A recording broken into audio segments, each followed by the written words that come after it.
Hello guys, and welcome. It is that SLB2 dude here today, bringing you yet another Splatoon 3 video. Now in today's video, I am going to be teaching you guys how to play tower control in Splatoon 3.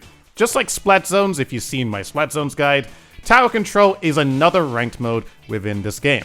So let's get started. So in tower control, there's always this big tower that's within the middle of the map. The main goal of tower control is to stand on the tower in order to push it closer towards your enemy's base. As you stand on the tower, as you can see, it'll show an icon saying we have taken the tower, and you'll start moving closer towards the enemy's base. Now, if you noticed in tower control, there's this line that is going all across towards the enemy's base and your base. This is basically the tower's path that leads to the very end point in order for you to KO the other team. Now, in tower control, there is also this thing known as checkpoints. A checkpoint is basically a pit stop for the tower. In order to pass this checkpoint, you will need to stand on the tower for a certain period of time. You can see this on the HUD. Once you pass this checkpoint, the tower can then proceed on to the next checkpoint. Usually on most maps, I believe, there are actually 3 checkpoints.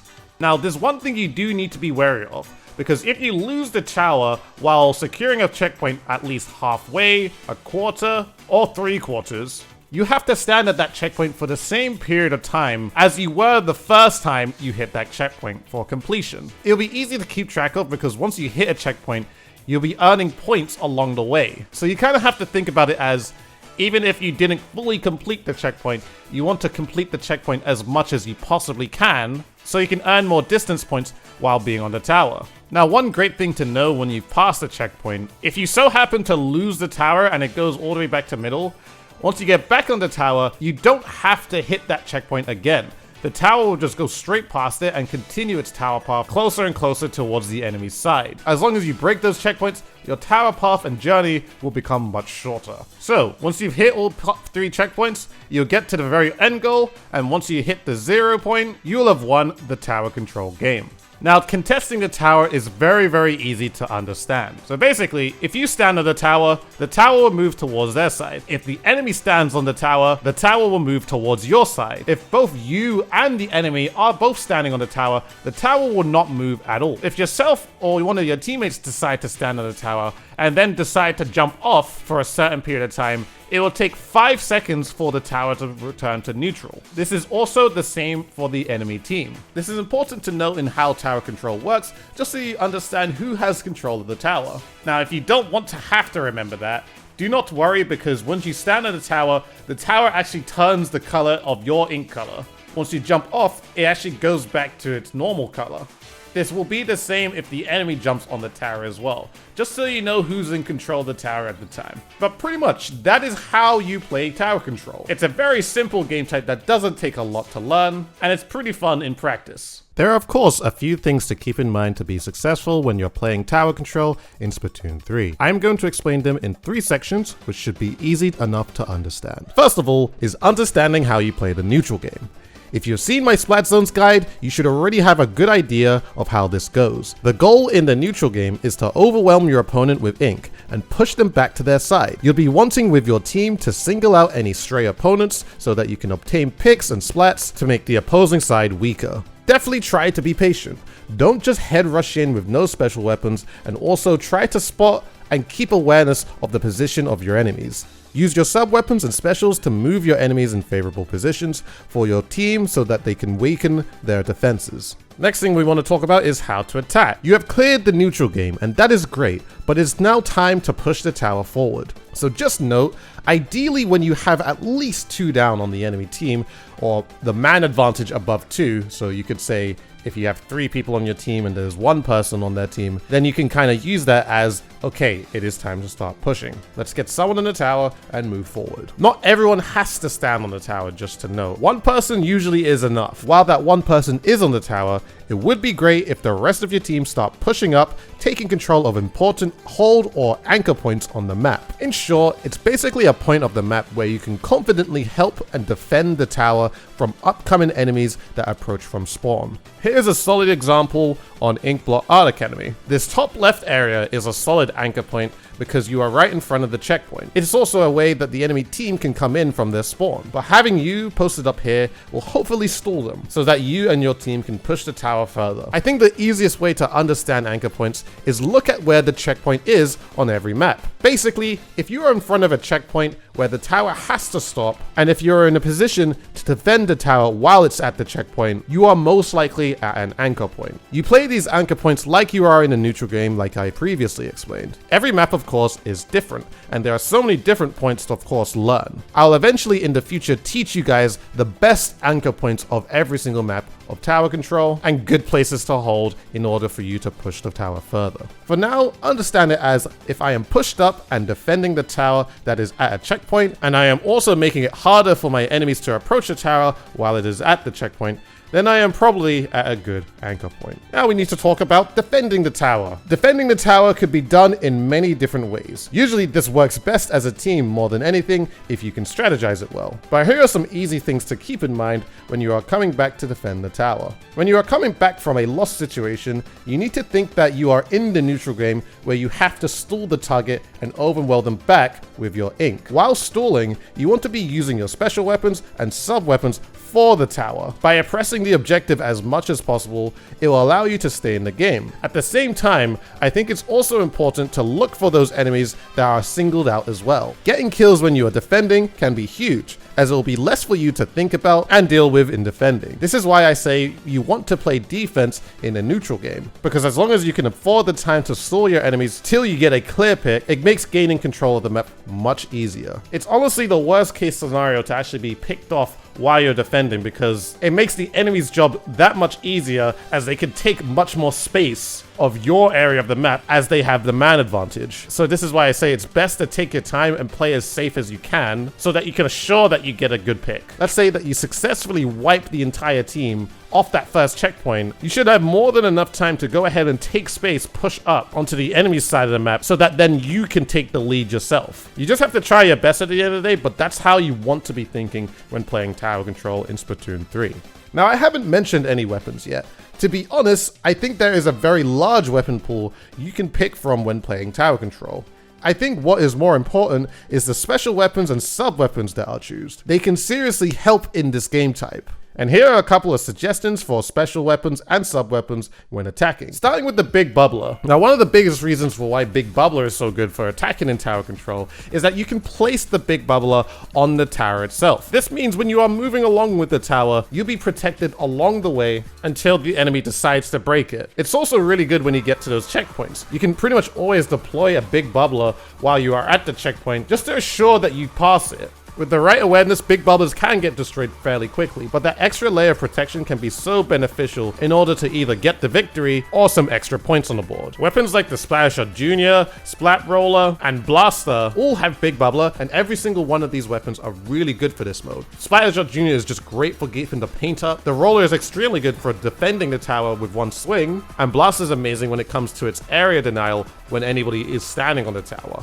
So paired with those weapons and the special weapon, Big Bubble is an amazing pick for this mode. Wave Breaker would also be another great special when it comes to this mode. Much like Big Bubbler, you can also place this on the tower as well. It's not more like an extra layer of protection. To be honest, it can get very easily shot down, but it's great to place on the tower if you have already got at least 2 people down. Because what will happen when you put the Wave Breaker on tower is that it will basically locate and pulse while the tower is moving. While this is the case, you might get lucky and find some really sneaky lurkers, and it'll actually bring those kinds of players to light and make your push that much easier. Trizooker and Inkjet kind of follow the same role, but they're both great specials when it comes to attacking. They're definitely more on the aggressive side, but when it comes to attacking certain anchor points, they can be really good at being oppressive. You might be able to obtain an extra kill while you're actually attacking, and just by doing that, it can make your whole tower journey just much easier. I'll also throw in Crab Tank there as well, as it's also an amazing special when it comes to actually stalling your target. So if you have one of these placed at an anchor point, that would be also amazing, because at the same time, you can suppress and stall somebody and also defend yourself at the same time too. Lastly, for attacking, I'd like to mention the Ink Vacuum. Now, in very high pressure situations,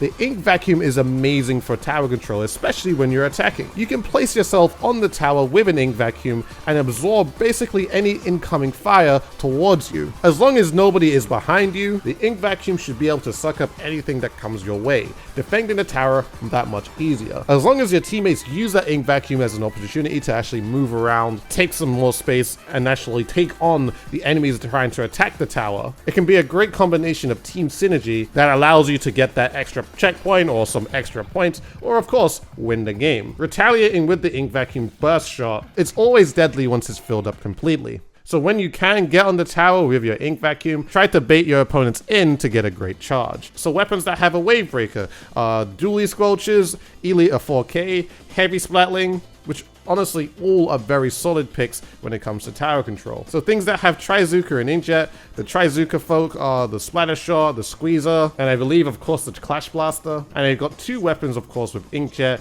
Trizooka and Ballpoint. Depending on how you play it, of course, it varies. And then you have a large selection of ink vacuum weapons like the Rapid Blaster Pro, the 96 Gal, the Jet Squelcher, the Splat Charger, and the Tentabrella. To be honest though, out of those ones, the ones I would pretty much recommend would be the 96 Gal, the Splat Charger, and probably the highest one on the list would be the Rapid Pro. And of course, you got some crab tank weapons like the Splash-O-Matic, the Dualies. To be honest, right now, the only ones I would really go for would be the Splash-O-Matic, since it gets the crab pretty fast. And if you're an experienced dually user, its suction bomb could be much more helpful. And of course, I would love to say the Splash Up Pro, but considering it does have marker pen, which to be very honest feels like a very, very underwhelming special as of the time of this video, but the weapon itself is still really solid. So I'm not saying don't use it for this mode, but be wary that you're working with something that doesn't have a lot of benefit. Those were all the recommended attacking specials. I'm going to move on to defending now. Defending the tower is pretty self-explanatory.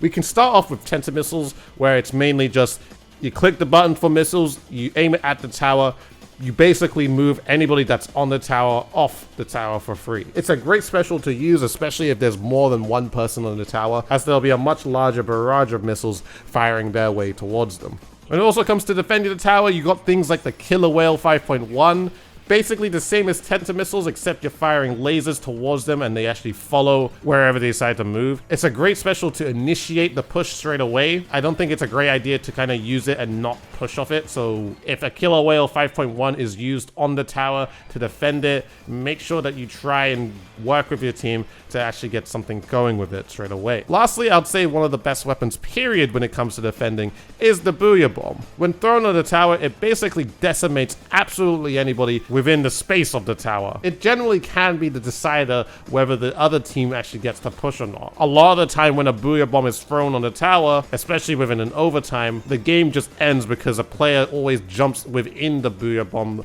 of the team that used it so that they can quickly take some control. Booyah Bomb is extremely oppressive when it comes to tower control. So things like the Slushing Machine or the Heavy Splatling are two perfect weapons that work extremely well for tower control. The Slushing Machine, just defending on its own, can pretty much hit anybody on target as long as they're sloshing around the general direction of where anybody is on the tower. Hydra Splatling is just great when it comes to actually suppressing tower with its own fire, but having a Booyah Bomb on top of that just makes it that much more oppressive. Now, of course, you got things like sub-weapons as well, and there's many to choose from. Bombs specifically, like Auto Bomb, Splat Bomb, and Suction Bomb, are extremely good when it comes to tower control, as you can pretty much throw any of them to land on the tower to further oppress the enemy team. Things like Toxic Mist, personally, I think are really, really good. It basically weakens and slows down any enemies that are trying to attack your team, and when thrown at a tower, it makes taking out the target that much easier. Some of the good things I feel that work really well is when you throw a Toxic Mist on the tower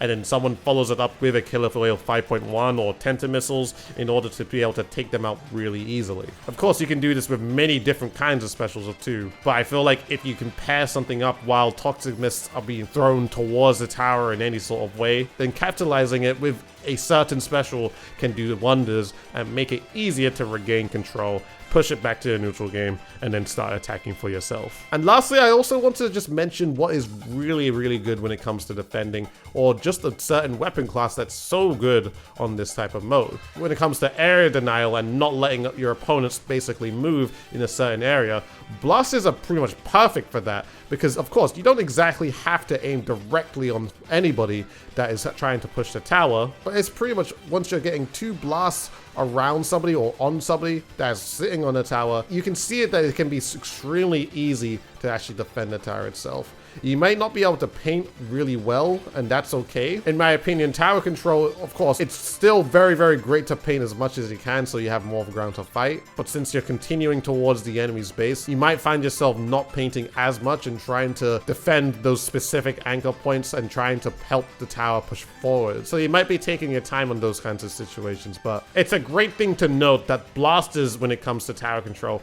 are extremely good. Blaster, range blaster, rapid blaster pro, rapid blaster itself too. All of these weapons are really good when it comes to tower control. They do the exact same sort of area denial, but just of course in different sorts of positions. That is something that you might have to lab yourself when it comes to playing those weapons. But of course, you can also wait for a guide for me to actually show you guys how to use those weapons too. Conclusion of that is basically you need to know that blasters are really good for this mode. And of course, in conclusion of how tower control works, it is an extremely fun game type. And understanding whether you need to play attacking or playing neutral or defending can make tower control such a joy when it comes to playing Splatoon 3. With all that being said, thank you so much guys for watching this video. I appreciate it all. Make sure to watch my Splat Zones guide if you haven't already, and also look out for my Rainmaker and Climb Bits guide, which are also being developed right now. As of course, we're closing in on 100k subscribers. May have already got there by now if you're watching in the future, but if we haven't, help a boy out. I'm planning to make many more guides on different topics when it comes to Splatoon 3 with my past experience. And of course, I feel like I can help an immense amount of people with said experience. On top of that too, guys, make sure to follow me on Twitch and Twitter. Do it for both if you're feeling generous in the description. And also make sure to join the public Discord channel where you can go ahead and talk to myself, my Dude Society community, and it's also the greatest place on earth to be notified whenever I do go live for a Twitch stream. With all that being said, guys, thank you so much for watching this video, and I shall see you guys in a future one.